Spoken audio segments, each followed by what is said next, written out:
Long as you're happy, you're always gonna grin. You get out what you put in. You get out what you put in. Never gonna lose, never gonna win. Long as you're happy, you're always gonna grin. You get out what you put in. You get out what you put in. You get out what you put in. There we go. It is Nat Creasy. Hello, how the devil are you? Hello, good afternoon to you, or good morning from Barbados. Oh, all right, Barbados. I bet it's raining there, though, isn't it? It absolutely is raining this morning, and I've even got a jumper. No, come on. What's the weather doing at the moment? Paradise, you know, we have a grey day too. Absolutely. So, is that why you always smile? Because you live in Barbados? Well, that and the fact that I'm pretty relaxed about life. I've been through a lot, learned a lot, and yeah, you learn not to get stressed about things. Perfect.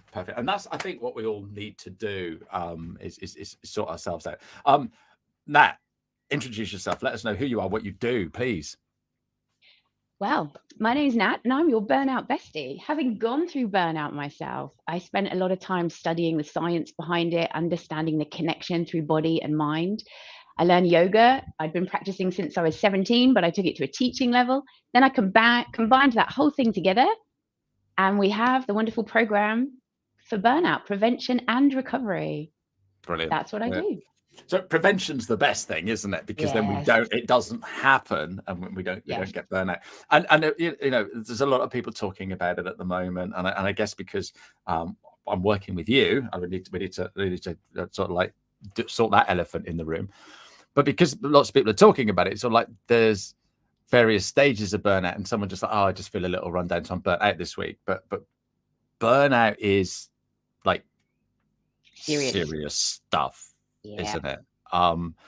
So how did I get to work with you? I was working with a lady called Elaine Godley. She came on my show, and for the show we were going to do a disc profile, and she looked at my disc profile and she said, "You're close to burnout, we need to have a chat." And I never really thought about it. I'm Tigger. All right. I'm always like this. This is my norm. I'm not one to sit around. But when Elaine started saying that, and I'd seen a couple of my friends burn out, and I, whoa, I don't want this to happen to me.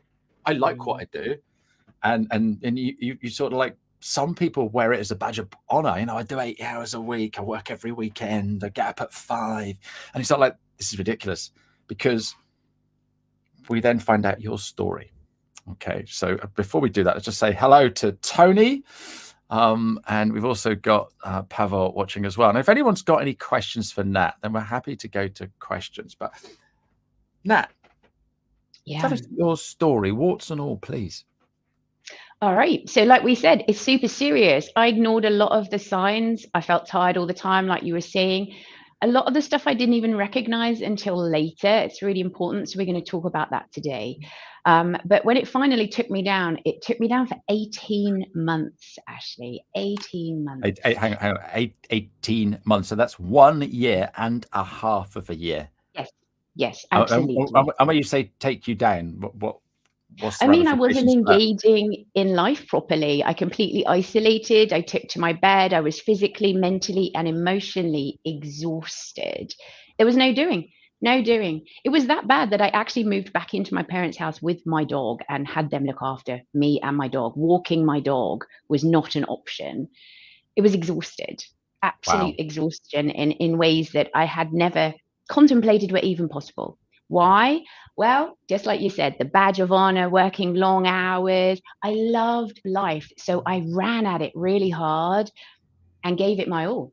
Very much like your theme tune. I believed what you put in is what you get out. And I thought you had to put a lot in to get a lot out. But actually, once I'd recovered, I began to look at things very differently. And there are different ways to put a lot in and still take even more out, but from a more balanced place. And a lot of us don't see this. We feel that if we're not running and we're not taking the latest hack and got 17 hobbies and 3 weeks worth of social engagements in our diaries, then in some way we're failing. But in my mind, I'd argue we're failing when we're jamming our diaries full of stuff and we forget to live life. Yeah. 18 months is a long time. Sure is. So I want to take you back to that period of 18 months. What was the months coming up to? Let's just say you burnt out on the 1st of January. 1st of January, that was the day that you burnt out. What was October and November looking like, and December coming up to that January? I'd say frazzled would be a good word for it, but I didn't realize it, right? So here's what starts to happen.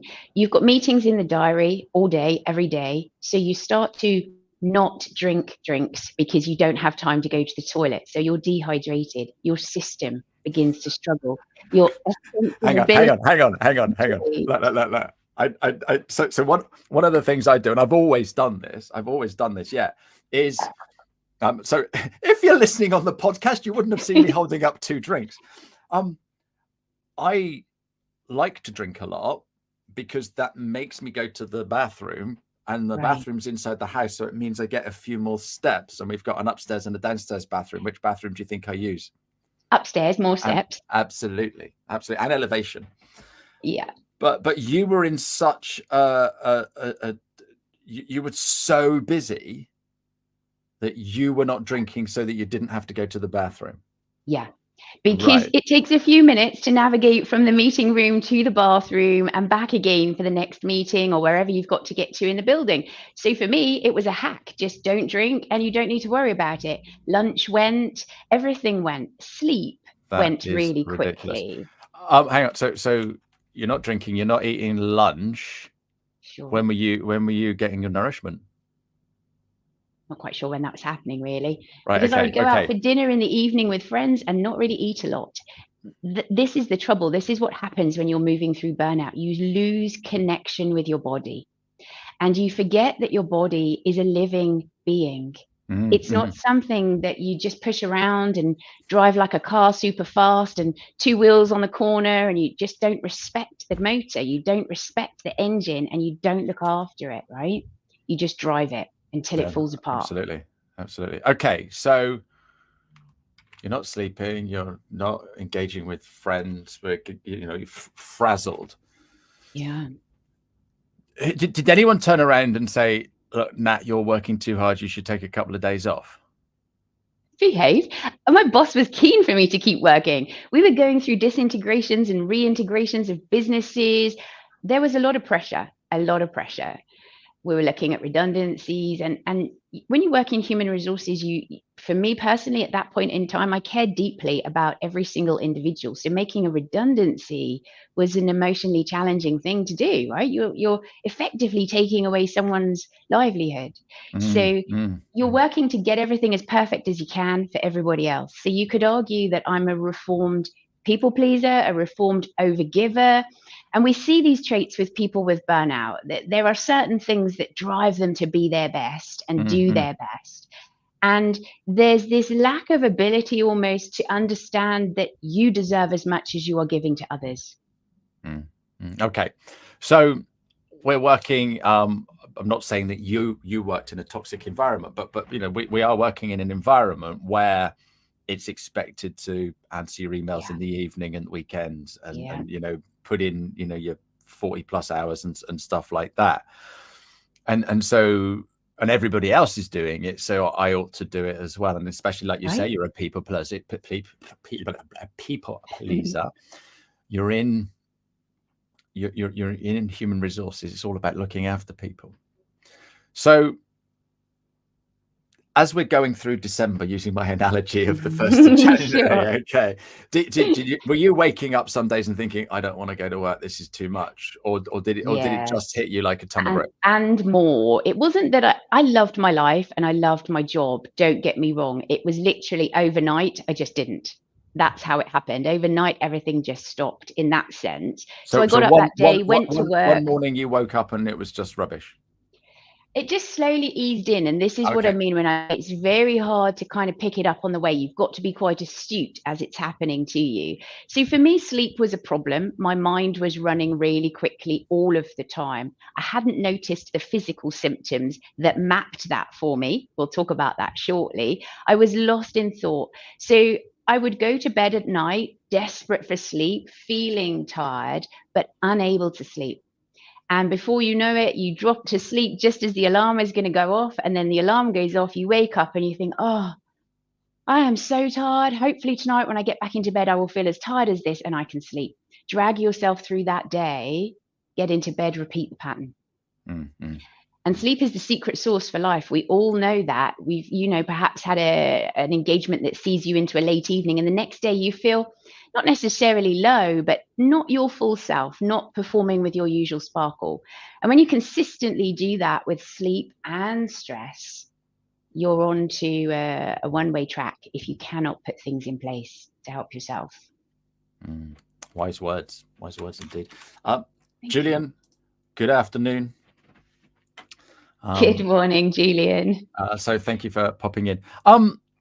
Okay, so you now have burnout. You're lying in bed, don't want to do anything, and your parents are concerned, and they say, "Come back home, and we'll walk the dog and whatever else." What were you like in those early days of burnt right out?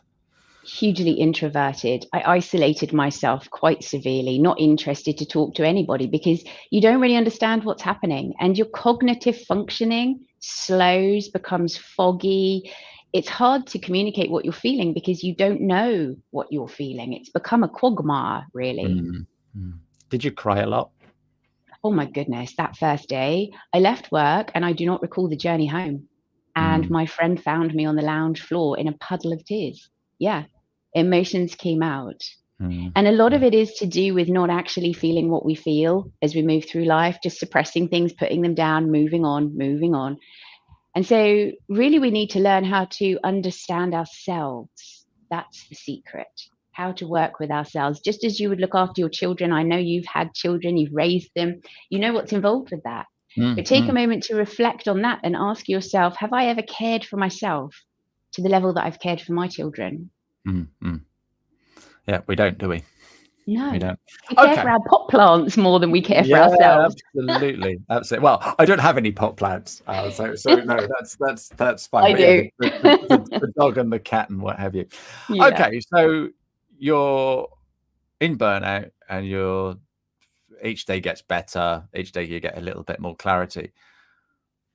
When did you decide that you were going to take the path that you're taking and not go back to the HR job? I'm guessing the HR company or whatever, wherever you're working is in HR, they go, oh, you've got to come back. We need you. You're brilliant. We need you. Of course. Yeah. A lot of support from them to return. But for me, it was the beginning of something very different, very different. I just hadn't quite figured out what the different was going to be. I still needed to understand what happened to me and how I was going to use these things to help. Really, that predominantly was the thing. How can I ensure that nobody ever feels as alone, as isolated, as in pain as I was? And so, of course, your Burnout Bestie is born, because what I really needed was a best friend to hold my hand and say to me, it's going to be okay. But those around me didn't understand what was happening for me, hadn't gone through it, couldn't offer that support in that way that you can when you've lived something yourself. Yeah, and I think if you're aware of it, like Elaine was with me, she's sort of like, that was a wake up call for me. Yes. Okay, and I don't know, 6, maybe 12 months sooner, I'd have said, don't be daft. That's not gonna. I'm Tigger. But you've got to listen to what other people are saying. Whether it's a partner, whether it's a close friend, or relative, or somebody like Elaine who's dealt with this going on as well. So it's very important to listen to people. But what should we say to somebody if we see them like we saw you in October, November? What sort of things should we say as friends? It's difficult, isn't it? It's really difficult, because for me, I wouldn't have wanted to hear it. You were ready to hear it. I think I wasn't really ready to hear it. So it had to throw me off the cliff. Otherwise, I wasn't going to pay any attention to it. And I think that's really important to remember, is that people need to have their journey. Yes, we can advise, we can guide, but sometimes people need to fall off the cliff to really learn the lesson. But what we can say to them, trust me with that, Ashley, I learned that lesson. And if you'd have come to me at that point in time and said, Nat, you need to slow down, no, I'm superwoman. I've got this, was really what I felt. Spinning plates was my thing, thinking fast, acting quickly, getting things done. It came very naturally to me. I had to fall off the cliff to learn that there was another way. Otherwise, I would not have changed my ways. I guarantee you that. Wow. I'm stubborn like that.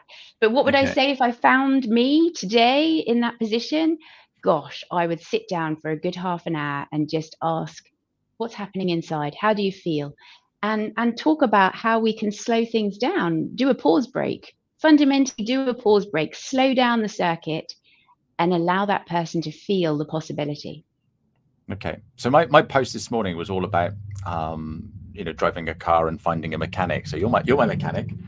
Yeah. And we wouldn't drive from Land's End to John O'Groats in the same gear and not stop and what have you. So what is a pause break? If I drive to London, I stop for a break, even though it's only a few hours. I do stop for a break, so that I can go to the bathroom, just stretch my legs. I don't like sitting all that time.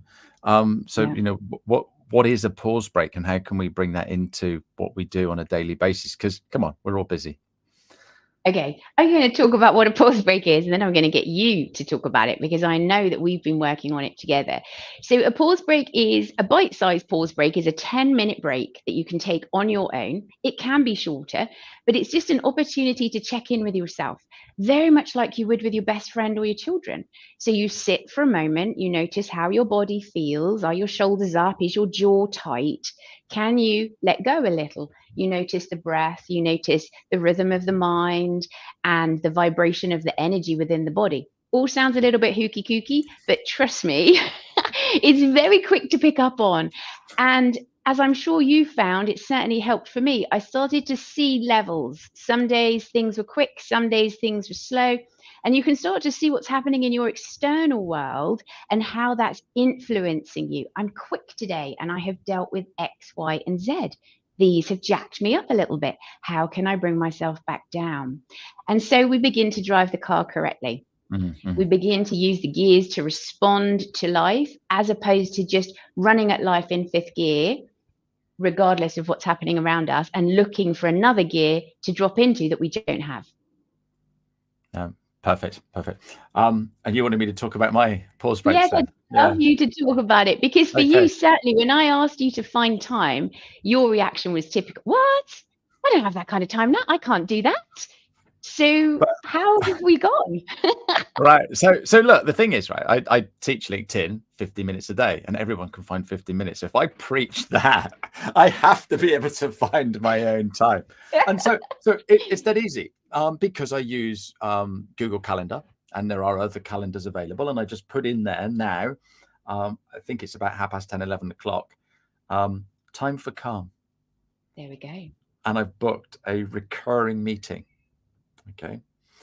And we did a session, and I record all our sessions. So I chopped that little bit out of the session where we did the pause break, and I've now got that on my Loom, and I've got a link to that in my calendar entry. So it says time for calm. I click on that, it takes me to that little video, and I generally lie down on the floor and listen to that video. And what I also do is I put my headphones on so I can't hear anything else. It is incredible. It is absolutely incredible. So I can find time for it. So if I can find time for it, anybody else can find time for it. And so I know you've got a podcast now, and so people can go and find that and listen to a pause break on there, can't they? They can indeed, and a YouTube channel as well. And I write, one of my passions is writing somatic bedtime stories. So these are stories you listen to in bed that take you as the listener on the journey of the story. So you will feel your body relaxing and responding to the language of the story. And I can honestly tell you, not very many clients have made it to the end of the stories very frequently. And we've got some real troubled sleepers as well. People that travel a lot with work and never sleep the first night in a fresh bed. Like, I don't know where I am, I don't sleep. Didn't even make it to the end of the story. So if you're struggling to sleep, I would recommend you have a look at those. And they're all free. They're completely free and completely available to you 24/7. Perfect. Now, if you're listening on the podcast, that'll be in the podcast notes below. We've got a question here from Pavel. How do you go about negotiating that corporate environment, fostering ever-increasing speed thinking, knowing that best is to keep your head down and not doing more as strictly necessary? Great question, Pavel. Indeed, a great question. This is about boundaries, Pavel. This is about understanding and honoring the boundaries of what's acceptable for you and not keeping your head down, actually, because keeping your head down is a form of isolation. It triggers the nervous system, it triggers anxiety, fight and flight, which then puts us into an unbalanced place, which means we're unable to see the truth of what's in front of us. So I would recommend the pause break, and as you start to find the calm, then we begin to work on the boundaries and the inner chatter that prevents you feeling that you can raise your head and speak, that things aren't as they could and should be.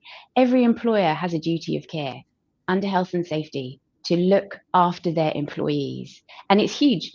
Uncapped is when employers get these things wrong, and it goes all the way to tribunals. So let's be clear, it isn't on people to step up and keep up with the culture. It's up to people to stand up and say, this isn't working for me. I guarantee if it's not working for one, it's not working for several others too.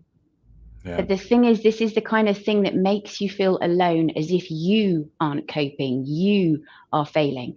And that's not the case at all. Interesting. Cool. Okay, so looking back, what do you wish you knew about burnout and how to prevent it?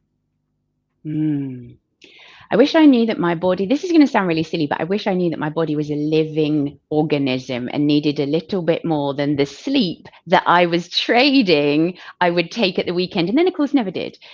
I wish I realized that. I wish I knew I was more than the thoughts in my mind, more than the nervous tension that took my throat, my jaw, my belly, and left me feeling quite physically unwell as well. Right? Lots of laryngitis, lots of things like that, because one would argue that you're not expressing yourself and therefore laryngitis, loss of voice. This is quite a key thing. So physical and chronic and long-term conditions often come along with burnout as well, because we've been refusing to look at what's happening. And the body itself is a living organism that, when it's not cared for, struggles to return to its natural state of balance, which is where it's always striving to be. Yeah, we forget that we are a living being, aren't we? And very much. And you hear people saying, crass comments like, "There's plenty of time to sleep when you're dead," and you're like, "Yeah, but you're going to be dead sooner if you don't look after yourself."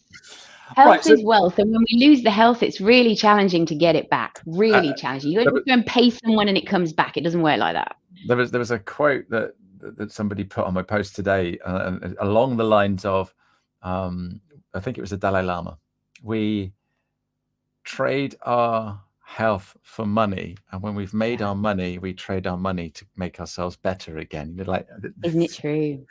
Really, isn't it true? Absolutely crazy. Yeah. So truly, someone's watching, listening. What are the small everyday practices that they can incorporate in their daily lives to avoid burnout, Nat? Okay, so it's about being present. Ultimately, it's about being present. Burnout is about jumping into the future or always thinking on the past. It's that mind stuff. So we talked about the pause break. We'll take one together very quickly in a minute, maybe a short 2-minute one, because I see the time. There's other things we can do. So, for example, let's do it together now. As you sit or stand, as you're standing, wherever you are listening to this, just take a moment to start to look around the space. And you're not looking to assess, I need to do some housework, I need to clean up. You're looking to assess what you see. So you're labeling. I see a chair, desk, unit. And in doing so, you're starting to change the brainwaves. You're starting to drop into a different part of the system where you are simply present with what is, no judgment. And it calms. And it's really wonderful, actually, for procrastination. If you're struggling to get started, and when we're in burnout, we can deal a lot with procrastination. So you can bring yourself back to the present moment, choose an easy to-do task, get that done. That floods the body with the feel-good hormones because you've achieved, and then it propels you on to go again and try another task. So it's great when we're procrastinating, but it's wonderful when we're lost in that churn of the mind and we can't get present with ourselves. No, Bumblebee breath. A good yeah, one. absolutely. You That really was liked that was that that one. was that was brilliant. That was brilliant. Yeah. We are going to run out of time. I knew we would. Which is crazy. What do you do to help people? I know what you do, but there's people watching and listening. How does it work? Sure. Okay. So the first thing, really, there's many different pathways to working with me and learning all of this stuff. Obviously, we've just discussed about the freebies, the podcasts and stuff. You can find all of that online. But in addition to that, you can drop into pause breaks. I run them in the evenings and at lunchtime. So you can start to really practice this stuff. And we build that in with movement and breathing techniques. So you're releasing the tension from the body, the mind, and the breath. And I know, Ashley, you've attended some of those lunchtime sessions, and they make a big difference to the second half of your day, don't they? Yeah, absolutely. Right. And the evening ones are stacked to help you to sleep or to release the tension of the day and relax into the evening. Then we do the workshops. These are seasonal online mini retreats, I like to call them. They're 3-hour deep dive into that particular season and how the body responds. Because as we just said, we're living beings. So we respond to seasonality, heat, daylight, and so forth. So there's an online mini retreat on the 15th of June, which is a Saturday, and we're going to be looking at cultivating the cool in the heat of summer. So we'll be looking at cooling breathing techniques, movements to take the heat out of the mind and the body. And the really fun thing about stuff like this, when people attend, 2-3 days later, they come to me telling me, "Nat, I still feel incredibly relaxed. I've just held this calm for days." And then, of course, in addition to all of that, if that just isn't enough and you want to get deep and get your hands dirty, which is the kind of work I love to do, then we do one-to-ones. And I literally design programs that are unique for each individual. I learned that burnout is not the same for two people. It never is. Two human beings are not peas in a pod. As much as we like to think that we belong in groups, we're incredibly individual. So the programs are structured and tailored to meet the needs of each individual. We look at brain science, breathing, some somatic work, yoga therapy, and we layer those things together. Now, because I've mentioned the word yoga a few times, can I be clear? No sun salutations in my work, no headstands. I'm not a yoga teacher in that sense, but I use the philosophies and the science of these practices to help us to calm the nervous system and balance our sense of being. That's really what we're looking to achieve. And the crazy thing is, in doing less, Ashley, we achieve more. Yeah, Now, the old me would absolutely. have never bought into that. Never. And that's why I had to fall off the cliff personally, because I believed if there were 24 hours in a day, I could find the 25th hour. I believed that that was me. I could get that extra hour. Now, very different approach to life. Good for you. Good for you. Got a couple of comments and a question here. Julian saying people should be the most valued asset in any business, in any sector. And yet, so many signs are missed until it's too late, i.e. So true, Juliet. And actually, I would recommend that you make yourself your number one asset, whether you're self-employed or whether you work in a business. Treat yourself like your number one asset, because the minute you devalue yourself, your quality of life begins to deteriorate. Yeah, no, absolutely. And we've got here Radhika. I hope I pronounced your name correctly. Hi, Nat. Brilliant as always. And pause breaks are my new favorite. Question from Pavel again. Personalization of technical debt might be quite pressing in many organizations. Not sure about speaking out, as most likely solution is to get fired. However, great answer about boundaries. Fully agree. Disagree with point on speaking. Pointless these days. Ooh, I'd love to sit and chat with you, Pavel. Drop me a message. Let's work this through. I think we could really get some, you need to find a way to stand, and I think that we could do that together. Drop me a note. Let's figure it out. Radhika, who you just mentioned before, she's been doing the same as you, Ashley, popping these things into the diary and really honoring them. And she's been finding huge success with that too. Yeah. And what an ending. Less is more. And that is the thing, isn't it? Less is more. Yeah. You've been awesome, Nat. Well, I know you're awesome anyway. Thanks, darling. And so we can get hold of you in the show notes. just got Yes. one more question for you before I go. But before that, I just want to give a shout out to Doreen, who's going to be my guest next week. Now, she is a bone hacker. So really interested to find out what all that is about. So yeah, we're going from mind to bone. So Doreen will be with me next week. Now, my final question, Nat. Yes. Okay. What's the best biscuit to dunk? I know, right? This is a personal crusade for me. This is a really important project for me. What is the best biscuit to dunk? Everyone's got an opinion.